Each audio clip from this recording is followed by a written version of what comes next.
Hello everyone, thank you for tuning in. I hope that this is going to be an extremely interesting video for you.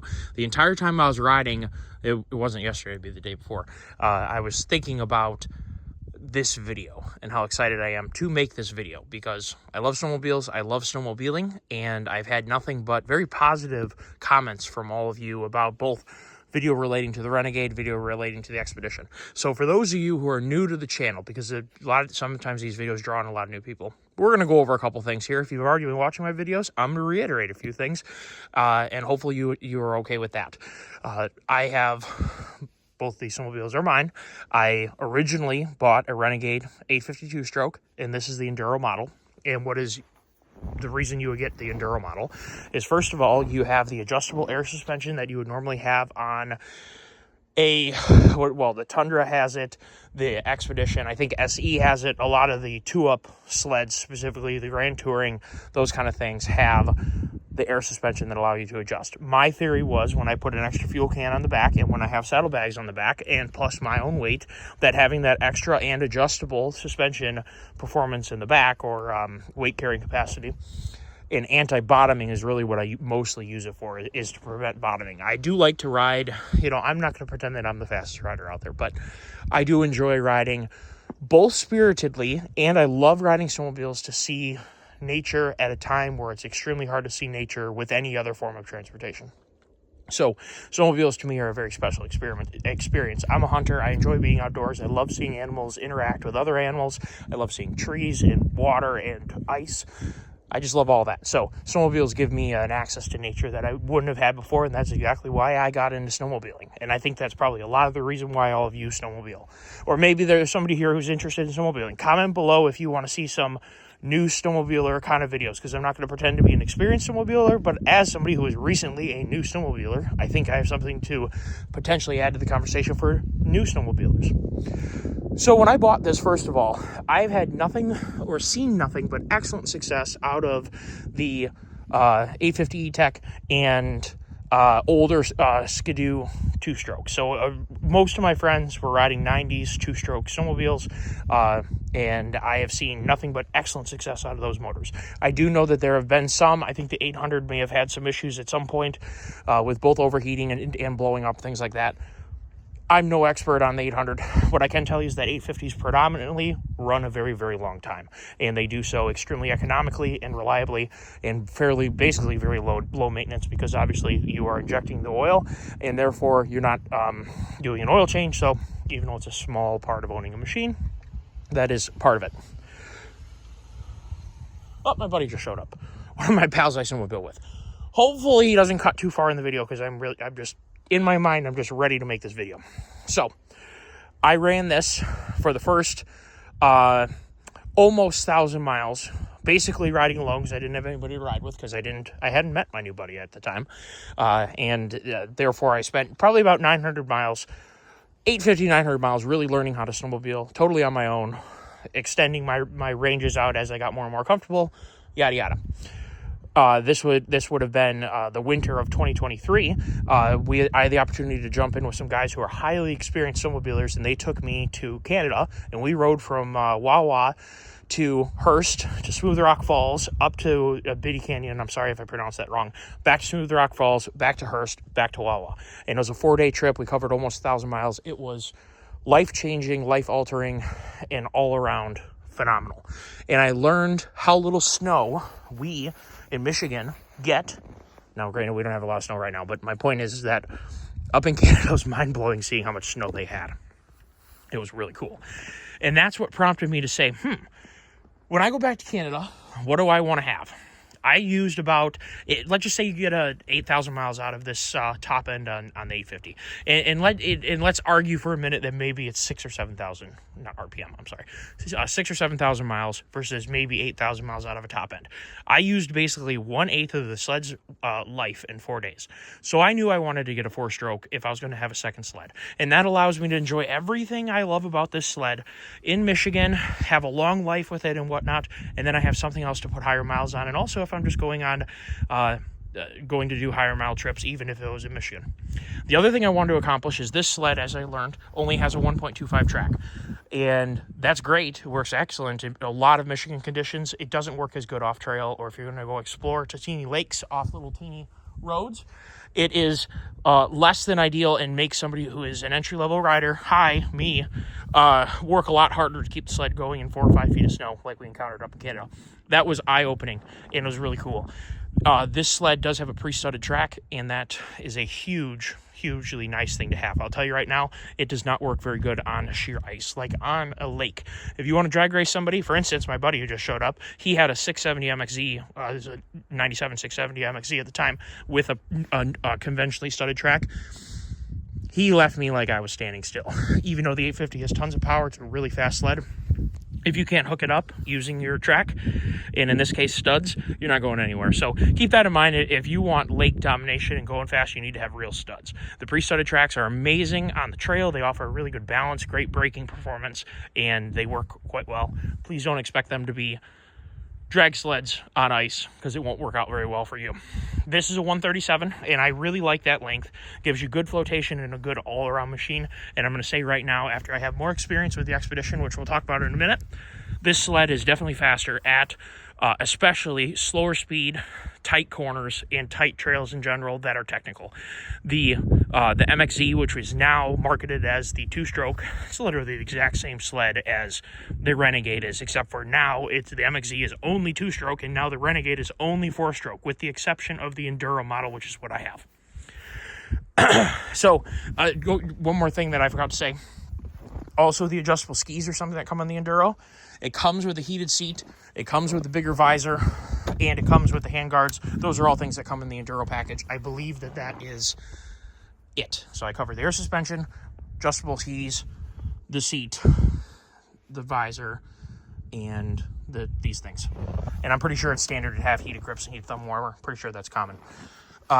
So that should cover what makes this thing an Enduro. I'm going to make a recommendation to Skidoo at the end of this, because I've learned a lot between these two sleds, but we're going to keep on trudging along here on the video. One thing to know between these two, or I guess maybe I'll back up just a smidge. What I was pontificating on here is I really enjoy this sled on trail. It's super nimble, extremely responsive at low speeds to high speeds because of the 2-stroke, because of the lightweight, because of the ski stance, and because of the track being an excellent size to put down the power that this thing makes. Like I said, when I was pondering over getting another sled, and when I decided it was going to be a 4-stroke, I asked myself, what other differences was I looking for in a sled to make sure I didn't have two of the exact same sleds? That's kind of pointless, even though right now I kind of wish if money grew on trees, I'd love there to be a brand new Catalyst, a Thundercat, a Polaris VR1, and then a solid. I'd love to pretend that there could just be 10 sleds all sitting here that we could all go out and compare and have a great time with. I would really love to do that someday. Right now I can't do that independently, so we're going to start with what I have. The Renegade, like I said, has a slight shortcoming in deeper snow. If you're an excellent rider, like some of the guys I went up in Canada with, the one guy rode a 900 Turbo, not our model Enduro, but it was a 2017, I believe, and he has tons of mountain going out west experience. He is an excellent rider, and he was able to make me look stupid on this thing with the 900 Turbo, and he also had a Renegade Enduro, just like this 137, same track, Ice Ripper 125. So, skill plays a huge amount in it. I'm never going to pretend to be an excellent off-trail rider. Maybe someday, maybe that'll help me learn and be more confident and get to that position. Currently, I wanted to have something that did a little better off-trail. Now we're going to move over to the Expedition. The Expedition, the main feature that I was looking for if I was going to get another sled was a better way to have a 2-up seat. To put a 2-up seat on the Renegade, you're going to remove this beautiful seat that you just got done paying for, and this heated seat that's very, very expensive to insert in here that makes the seat be heated. You're going to remove all this with a couple bolts, if I'm not mistaken, and you're going to put on a brand new seat that's super expensive that has a 2-up on it. So then you're stuck with having a 2-up seat, or you switch back to this other seat. And if you want to pay now to add a heated seat to your second seat, well, when I was looking into it, it was like $800 to get that all done. So I was like, wow, $800 is a pretty darn big chunk of a new sled. So I'm going to constitute myself buying a new sled by saying I don't want to spend $800 on a 2-up seat. Now, I am joking a little bit about that, But I'm not actually kidding as much as you might think. So I knew I wanted to have deeper snow performance. I knew I wanted to have two-up capability so I could take my daughter out on trails and gently show her how cool snowmobiling is so that when she gets older, she can enjoy it with me. And I settled, or I found, the Expedition Extreme. So that is what this is sitting here right now. This is a 2023, and this is a 2024. This is an Expedition Extreme powered by 900TurboR. 180 horsepower, 165 is what they claim. I got it also partly because of fuel economy and oil consumption. When I was in Canada, me and another guy were both running 850s. He had a backcountry, and I had obviously this. We went through a lot of oil when we went 1,000 miles. We went through, I think we went like $350 of oil between the two of us, so about $180 of oil. That added to the fuel cost of being in Canada with more expensive fuel. It was fairly expensive. But I will say the extremely reasonable cost of housing or hotels in Canada offset that greatly, as well as a pretty reasonable food cost in Canada. So by no means am I complaining about going to Canada. Riding in Canada was a high point of my life, and I hope that I get to go there more. And it really wasn't a terribly expensive endeavor, but I will say buying oil in Canada, buying fuel in Canada are two things that are, on the higher end of cost. So getting back to it, the guy who had a 900 turbo, not R, he was getting substantially more range than me and the guy that had the backcountry 850 were getting in terms of fuel range. We were riding briskly, but because the trails are more open in Canada and they're extremely smooth, you're not on the throttle as much. You're not burping it and then getting back on it to get you back up to speed, or seeing a giant wallowed out hole that you got to really slow down for, then you got to pick yourself back up 30, 40 mile an hour. You're not seeing that as much as you do, say, in the UP, like we were just riding this weekend, where it was a mixture of what we saw this weekend was about the worst that I saw in Canada was the best that I saw this weekend. And what we saw in Canada was like a smooth, perfectly smooth, like, it was something, let me tell you. So we were getting pretty good fuel economy. I definitely didn't get very good fuel economy. That is part of this conversation this past weekend. But moving forward, so I was looking for better deep snow performance. I wanted a two-up seat. In this case, this one is absolutely fascinating. It literally just clips on right here. A piece of basically pipe drops into here, and then the clip goes right here on this piece of metal right here, and it bridges over top of the storage box, which I'm sure is going to be scary dirty. Hopefully it's not too bad. Oh yes, this is a nice storage box, and you can access your storage box super easy even when you have a two-up seat on. I did opt to pay the money to have a heated seat for my daughter, and we have ridden around on this a little bit. I haven't taken her to a trail yet because last year we had abysmal snow, as many of you guys know. I only put 200 miles on this thing last year, so I put 160 miles on it this weekend, and that was only from 4 o'clock on Saturday and then all day on Sunday, and we didn't ride at night at all. So we had a really nice weekend. So we put almost as much miles on in just one weekend that I did the whole season last year. So that's why I'm invigorated, happy, and excited. We had a lot of fun. So I wanted to compare these two, because I've got enough miles on this now, 300 and some odd miles, where I really feel in tune with the machine. I know what it's doing, and I can feel how it feels, I guess, if that makes sense. And being that I have about 2,000 miles of experience on the 852 stroke, I have a pretty good idea of what that one does too. So I wanted to very in detail compare these two sleds, because they are a lot more alike than you think, especially because there's a lot of guys like me who are in the market for a sled. Their buying choices are, I don't need to have the one that has electronic tuning shocks, and I probably don't need to have piggyback shocks either, and I don't need to have a bunch of clickers. I probably don't need to have that level, and I'd like to feel what the difference really is of that, because I got a feeling it's not as much as is talked about, but I don't need to have that level. But I do like having the power, and I definitely prefer traction and handling, or I care about traction and handling, and I also care about comfort. I love going from point A to point B, seeing really cool things, meeting interesting people when I stop and get dinner, sampling different foods on the way. I don't drink and ride, something I'll never do that. I have no interest. I really enjoy good beer. And if we're doing a situation where we ride somewhere and stay the night, I'll go try out a good local beer or something like that. But I don't partake in trail riding, get beer, do more trail riding. It's not what I'm doing. But I do enjoy a good beer, and I love sampling local breweries, what they have. But sometimes it doesn't work out to be able to do that. So Moving forward, this sled fit what I was looking for because it gave me exceptional off-trail performance in comparison to the Renegade. It still has really good on-trail performance, and there are some really good features about this I want to tell you about. This Expedition Extreme, and I think all the Expeditions, and probably the Tundra and all that good stuff, have an auxiliary radiator. Where has that been all my life? Because this thing absolutely loves to try and overheat. If you have a section of trail, maybe a logging area, or like where it's been plowed down to almost dirt, or basically dirt because there's logging trucks going through there, it loves to overheat if you have anything less than good snow conditions. And obviously, I'm all for avoiding destroying your Hyfax and destroying your carbides. But sometimes there's a section of trail that's no good, or you need to transition in a town between one place and the other. You have to watch the temp on that guy. And the bigger the track gets, the more you have to watch the temp, and the more lug you get, because in light snow, it's the less snow that's ending up into the cooler in there. So like I said, stay tuned. I'm going to offer an opinion that I hope Skidoo sees, even though I'm a little guy here, and I hope that they take, because I think they have an opportunity to do something really phenomenal for the snowmobile industry, more than they've already done, which I'm not going to say that isn't. All the manufacturers are important. I hope that they all stick around, and I really hope Yamaha decides to come back. So by no means I think Skidoo is the only brand or whatever that should exist and whatever. But, and of course, Arctic Cat has made huge contributions to racing and to bettering the snowmobiles that we now enjoy today. But I think Skidoo can do something very special with the Enduro, and I'll get to that. So don't go anywhere. I promise I'll get to it.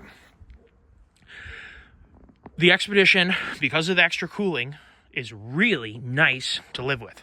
I don't have to worry about that at all. It doesn't ever get hot.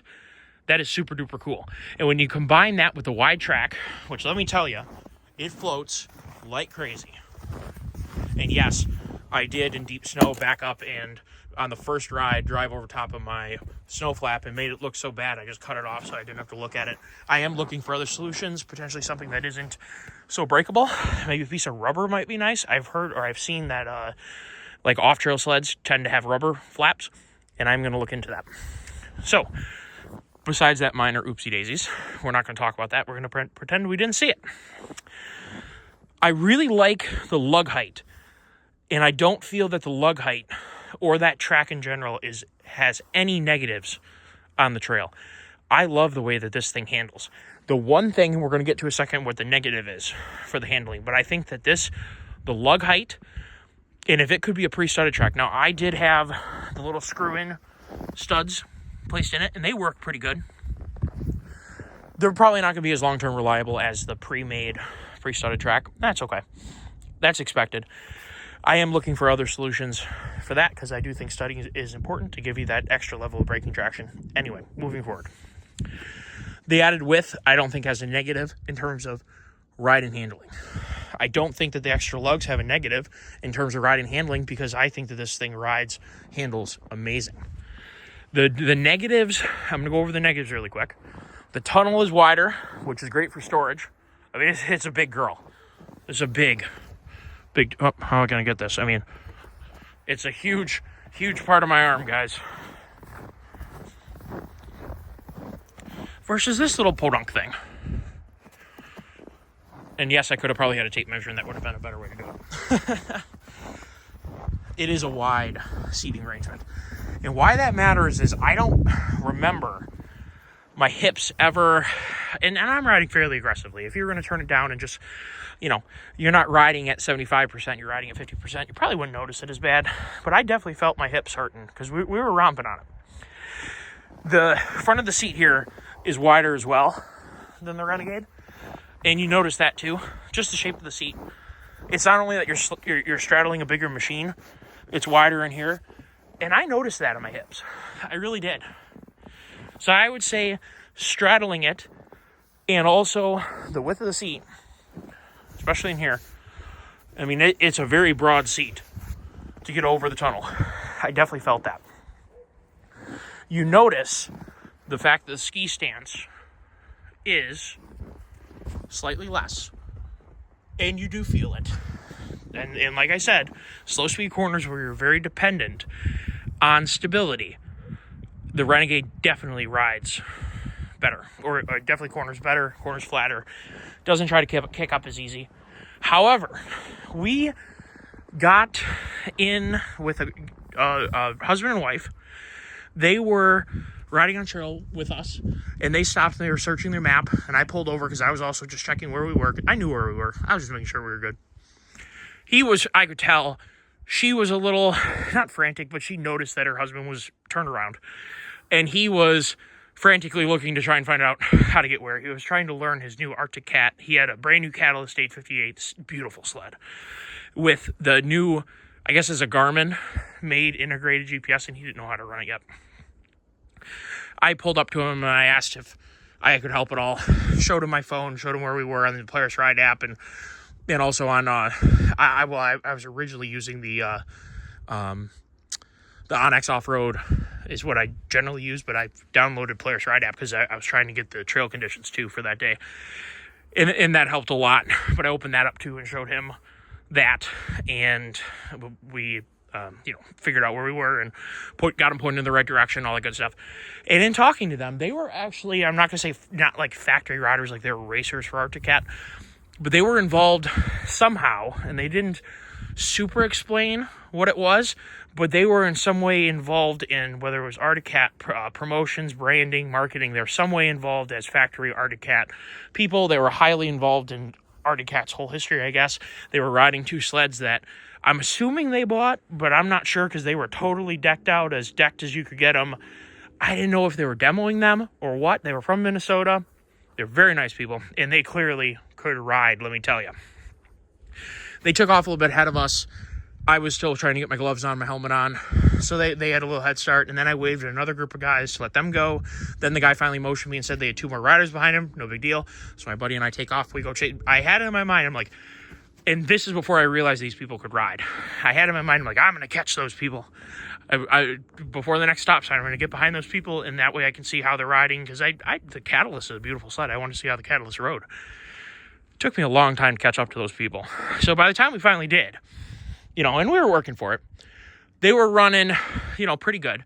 They were running faster than I normally ride in terms of, like, if we're going to use a percent scale, I usually ride around that 75 to 80%. So I have that extra amount of what my skill level is to mitigate a problem. And they were riding at probably 80, 85%, where I normally like to be at the 75 to 80 mark. They were riding pretty good. And we rode behind them for probably 5, 6, 7 miles and watched them, and they were clearly exceptional riders. And they were on the best trim Arctic Cat 558s. And like I said, they both can ride. You could clearly see they knew what they were doing. And the guy was talking like it. He knew exactly what my sled was when I pulled up. Oh, the 900R, that's the fast one. He was looking over the Expedition, asked me about the gear shifter and all that stuff. And he knew about sleds. And I'm like, man, this guy really knows sleds, but he's lost. So maybe he's not from around here, whatever. I was trying to feel out what the conversation was all about. And like I said, very nice people. So the Expedition can be rode fast, and especially if you stay away from that extremely tight, or maybe lower your expectations on the really tight, really technical stuff, and just focus on the medium to high speed, it is an exceptional trail sled. And that's what I wanted to have. I wanted to have something that still did well on the trail. And I don't want anyone to watch this video, and I just want to make this very clear. This sled with the same rider on the same trail, if it's a tight trail, versus this one's faster. The 900R, the engine's torque down low is so smooth. The mid-range is so smooth. And then when you get on it, the turbo just keeps building, and you keep going faster, and you keep lifting the skis higher. This is a riot to ride. They are very similar because of the length of track and because of the weight of the track, the width, the lugs, all that's heavy. And I'm a heavier guy, and obviously can't be in both sides at the same time. My buddy was on the 850. And I was on this, and he's like 158 on a good day, and I'm a lot more than that. And I was easily holding him with the 900R. So the 900R it's faster, but it's not like it's a night and day difference. The 852 stroke is a very, very fast sled, and it is very comparable with the 180 horsepower 9R. And I wouldn't just, if you were only going for raw speed and you weren't concerned about oil changes weren't what you're caring about, or dumping oil into the container, and you didn't care whether it's 2-stroke, 4-stroke, they're very similar on speed. Buy it for other reasons, because the speed isn't, I don't think it's big enough to make a choice over. They both have their positives. On tight trails, the low-end response of the 850, it's just so fun to ride. And it makes you feel fast because you are fast. It is super duper nice. So, huge. The 850 is a wonderful sled. And now they own both of them, I could never get rid of either of them. I feel lost without both of them. I'm not going to lie, because they both do both things so well. So, if you're in the market for maybe not the fastest trail sled, but a fast trail sled, but you need to have the 2-up capability that is better and the off-trail capability, I really recommend the Expedition because of the remote cooler and the low range. So we'll talk about the transmission really quick. The low range on this is like tractor time. Whether you're using it to move a sled of wood, to pull a truck out, or to pull an ice shanty, or you have a 2-up on here and you just want to go slow to extend your belt life, the low is such an awesome feature. And we're kind of transitioning a little bit into my recommendation to Skidoo, because they have something really cool here. This is a really, really special sled. And the only thing it really does wrong, and it's not even wrong, is the ski stance being slightly skinnier. You can feel it, especially in low-speed corners. The weight of the track affects speed. And just back up just a second. If you had the 900R motor in an equivalent sled, the 900R is definitely going to be faster. That's for sure, okay? It's just that I don't think it's going to be so much that it's like the 850 is like, oh, it's now junk because it's not fast enough. I just want to make that very clear. In these two sleds, the track is holding this sled back from being as fast as it would be if that motor was in that sled. Just want to clarify that super quick. Here's your 2-speed gearbox. That's all it is. Yeah, I'm sure it weighs something. When you have a 4-stroke, you get the wide body anyway. It wouldn't be like it'd be that big of a deal to make the Enduro wide body. We're going to keep that in the back of your mind for a second. The ski stance, you can feel, it's a negative, but it's better off trail. These wide skis, I tell you what, I really like these skis. Not only do they float because they're wide, but I think that their on-trail handling is almost more predictable. I almost like these skis better.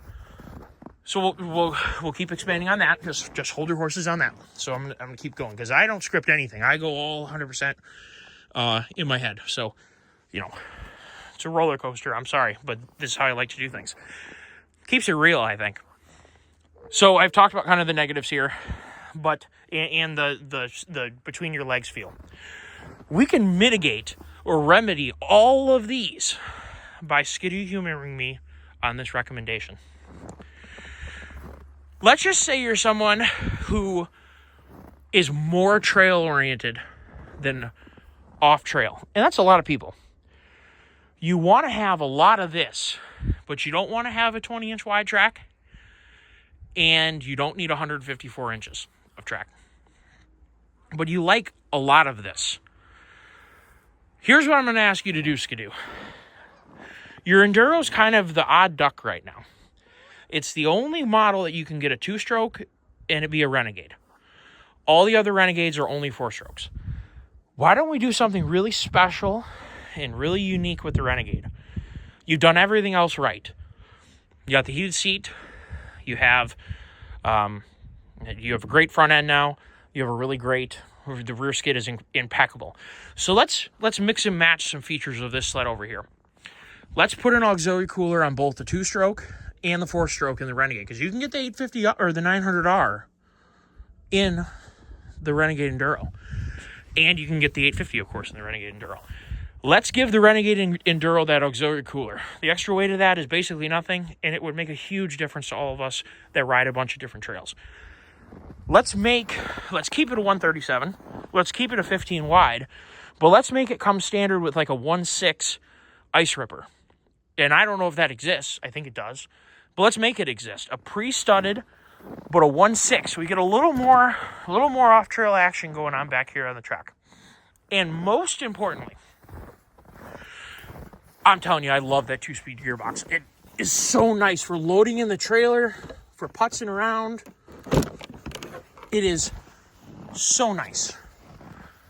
Let's make this thing have a 2-speed gearbox. It's going to hang out right here. Make the Enduro a wide body, even a 2-stroke. Give it a wide body. Muffler moves out a smidge. We end up with a 2-speed gearbox. Be sweet. One more thing. You guys are geniuses with that seat setup. Let's just do it here. Let's have the same Expedition seat clip-on setup right here. I don't think it would be that hard.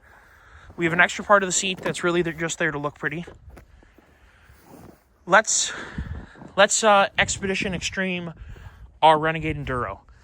And I think you would have the most interesting, most flexible snowmobile ever conceived. And especially because you really have the most interesting, most flexible snowmobile right there. But you could have the most interesting, most flexible trail snowmobile ever. And that is my takeaway for someone who loves the Expedition Extreme, loves my Renegade, loves my 2-stroke, and loves my Turbo 4-stroke. Let's mix and match two excellent features. And just back to a second. By that I mean maintain the ski stance right here. So don't change that. Keep all this Renegade when we do this. Keep the ski stance because it does make a difference at low speed on the trail.